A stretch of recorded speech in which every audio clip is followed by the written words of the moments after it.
నాడు రాహుల్ గాంధీ గారు కన్యాకుమారి నుంచి కశ్మీర్ వరకు 150 రోజులు 4000 కిలోమీటర్లు సుదీర్ఘమైన పాదయాత్ర, ఆ తర్వాత మణిపూర్ నుంచి ముంబై వరకు వారి పర్యటనలు, దేశవ్యాప్తంగా ప్రజాస్వామిక వాదులందరినీ ఏకం చేసి ముఖ్యంగా దళితులు, గిరిజనులు, మైనారిటీలు, మహిళలు, విద్యార్థులు, నిరుద్యోగ యువకులు, ప్రజాస్వామిక వాదులందరినీ కూడా సమన్వయం చేసి నరేంద్ర మోడీ, భారతీయ జనతా పార్టీ నేతృత్వంలో నడుస్తున్న ఎన్డీఏ ప్రభుత్వం ప్రజా వ్యతిరేక నిర్ణయాలను, పరిపాలన వైఫల్యాలను దేశ స్థాయిలో ప్రచారం కల్పించి ఎన్డీఏ కూటమికి ప్రత్యామ్నాయంగా ఇండియా కూటమిని ఏర్పాటు చేసి వీలైనంత మేరకు సహకరించిన వాళ్ళందరినీ సహకారం తీసుకొని సమన్వయం చేసుకొని ఏఐసిసి అధ్యక్షుడు మల్లికార్జున ఖర్గే గారు, శ్రీమతి సోనియా గాంధీ గారు, రాహుల్ గాంధీ గారి యొక్క పాదయాత్ర సృష్టించిన ప్రభావాన్ని ప్రజలకు చేరవేయడం ద్వారా ఎన్నికలను నిర్వహించడం జరిగింది. ఈ ఎన్నికలలో మొదటగా తెలంగాణ రాష్ట్రంలో జరిగిన ఎన్నికలను మనం చర్చించుకొని ఆ తర్వాత జాతీయ స్థాయి ఎన్నికల మీద మనం విశ్లేషణ చేసుకుందాం.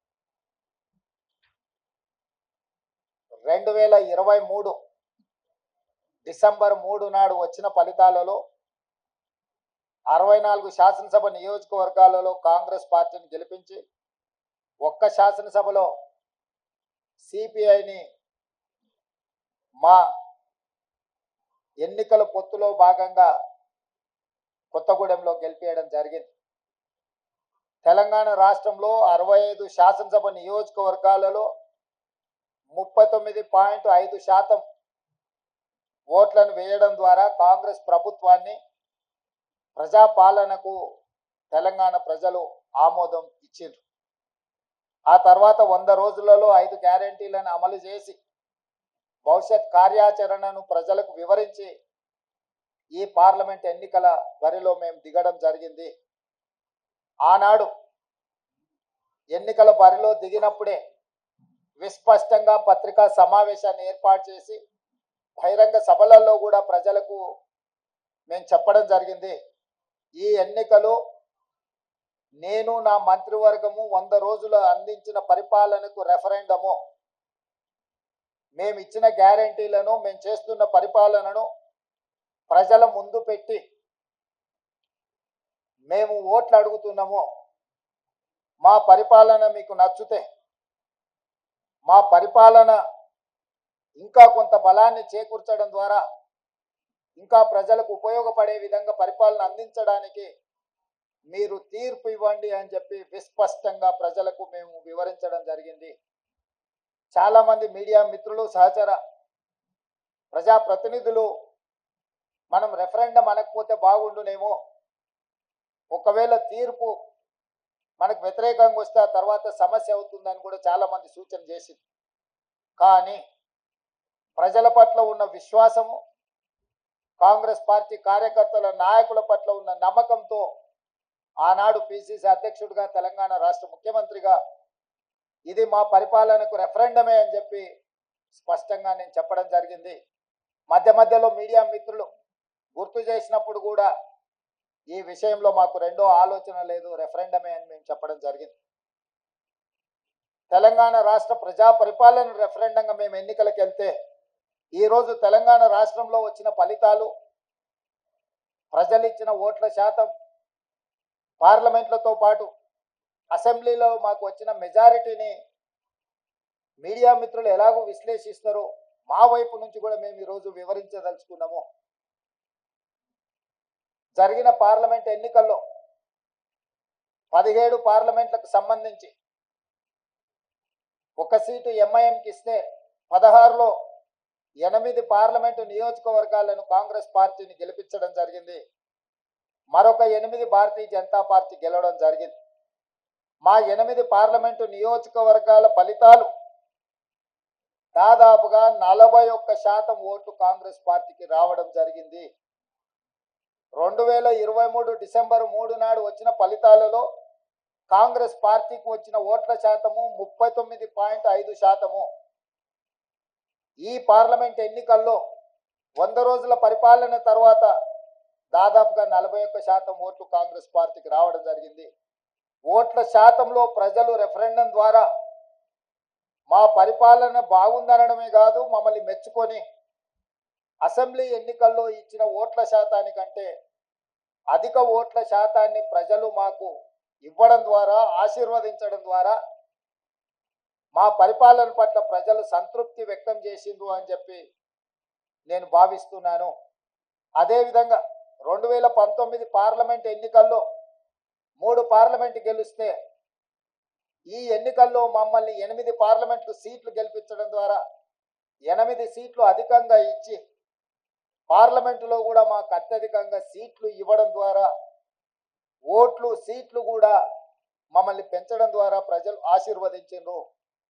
ఇదే కాకుండా మూడవ విశ్లేషణ, 119 శాసనసభ నియోజకవర్గాలలో ప్రజలు ఓట్లేస్తే విస్పష్టంగా ఆనాడు 64 సీట్లు ఎట్లయితే మెజారిటీ వచ్చిందో ఈరోజు 64 సీట్లలో మెజారిటీ రావడమే కాకుండా కంటోన్మెంట్ మేము ఓడిపోయి బీఆర్ఎస్ గెలిచిన సీటులో కాంగ్రెస్ పార్టీకి 13,206 ఓట్ల మెజారిటీ ఇచ్చి 65వ స్థానాన్ని కూడా కాంగ్రెస్ పార్టీకి ఇవ్వడం ద్వారా ఆనాడు ఇచ్చిన 64 సీట్ల కంటే ఇంకొక సీటును అదనంగా ఇచ్చి కాంగ్రెస్ పార్టీని అసెంబ్లీలలో కూడా 65 సీట్ల తీర్పు ద్వారా మా రెఫరెండంని ప్రజలు సమర్థించిండ్రు, మాకు అనుకూలంగా ఓట్లేసి గెలిపించిండ్రు. కాంగ్రెస్ పార్టీ అధ్యక్షుడిగా, ముఖ్యమంత్రిగా కాంగ్రెస్ పార్టీ ప్రజాప్రతినిధులకు, మంత్రివర్గ సహచరులకు, శాసనసభ్యులకు, రాష్ట్ర స్థాయి నాయకులకు, జిల్లా స్థాయి నాయకులకు, మండల స్థాయి నాయకులకు, మరీ ముఖ్యంగా గ్రామ స్థాయి కార్యకర్తలకు మనస్ఫూర్తిగా కృతజ్ఞతలు, ధన్యవాదాలు తెలియజేస్తున్నా. ఈరోజు వారి శ్రమ వల్ల, వారి కష్టం వల్ల, వారి ప్రయత్నం వల్ల ఓట్ల శాతంలో కావచ్చు, పార్లమెంటు సీట్ల విషయంలో కావచ్చు, శాసనసభ నియోజకవర్గాల వారిగా కాంగ్రెస్ పార్టీకి అత్యధిక మెజారిటీని తీసుకొచ్చి మా కాంగ్రెస్ పార్టీ కార్యకర్తలు ఈరోజు మా గౌరవాన్ని, రాహుల్ గాంధీ గారి నాయకత్వాన్ని నిలబెట్టినందుకు కాంగ్రెస్ పార్టీ తరఫున వారికి నేను సంపూర్ణంగా కృతజ్ఞతలు తెలియజేస్తున్నా. ఇక రెండవది, 8 పార్లమెంట్ సీట్లు గెలిచిన భారతీయ జనతా పార్టీ 2019లో 4 పార్లమెంట్లు గెలిస్తే ఈరోజు 8 పార్లమెంట్లు సీట్లు గెలవడం జరిగింది. వాళ్ళు కూడా వాళ్ళ సీట్లను పెంచుకున్నారు. ఆనాడు 20% ఉన్న ఓట్లను వాళ్ళు ఈరోజు 35%కి పెంచుకోవడం జరిగింది. అంటే రాష్ట్రంలో భారతీయ జనతా పార్టీ కూడా ఓట్లు, సీట్లు పెరగడం జరిగింది. అయితే ఇందులో వాళ్ళ ఓట్లు, సీట్లు పెరగడానికి వాళ్ళ నాయకత్వాన్ని సమర్థించేదానికంటే బీజేపీని గెలిపించడానికి బీఆర్ఎస్ నాయకులు ఆత్మ బలిదానం చేసుకొని అవయవాలను త్యాగం చేసి, అవయవ దానం చేసి ఈరోజు బీజేపీని గెలిపించడం జరిగింది. బీజేపీ గెలిచిన 8 పార్లమెంటు నియోజకవర్గాలలో బీఆర్ఎస్ 7 సీట్లల్లో డిపాజిట్లు కోల్పోయింది. ఆదిలాబాద్ కావచ్చు, నిజామాబాద్ కావచ్చు, కరీంనగర్ కావచ్చు, మల్కాజ్గిరి కావచ్చు, సికింద్రాబాద్ కావచ్చు, చేవెళ్ళ కావచ్చు, మహబూబ్ నగర్ కావచ్చు, ఈ 7 పార్లమెంటు నియోజకవర్గాలలో బీఆర్ఎస్ డిపాజిట్లు కోల్పోయి బీజేపీని గెలిపించడం ద్వారా బీఆర్ఎస్ నాయకులు ఆత్మ బలిదానం చేసుకొని అవయవ దానం చేసిండ్రు బీజేపీకి. ఈ విషయం నేను ఈరోజు చెప్పడం లేదు.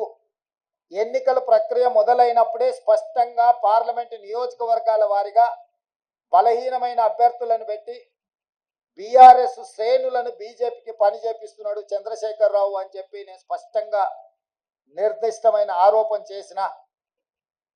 నేను నిర్దిష్టమైన అంశాలను ప్రస్తావించినప్పుడు బీఆర్ఎస్ నాయకులు వితండవాదం చేసిండ్రు, నా మీద వాళ్ళు మాటల దాడి చేసి ఇవాళ ఇంకొక విషయం అత్యంత కీలకమైన అంశం నేను ఇప్పుడు ప్రస్తావించదలుచుకున్నా.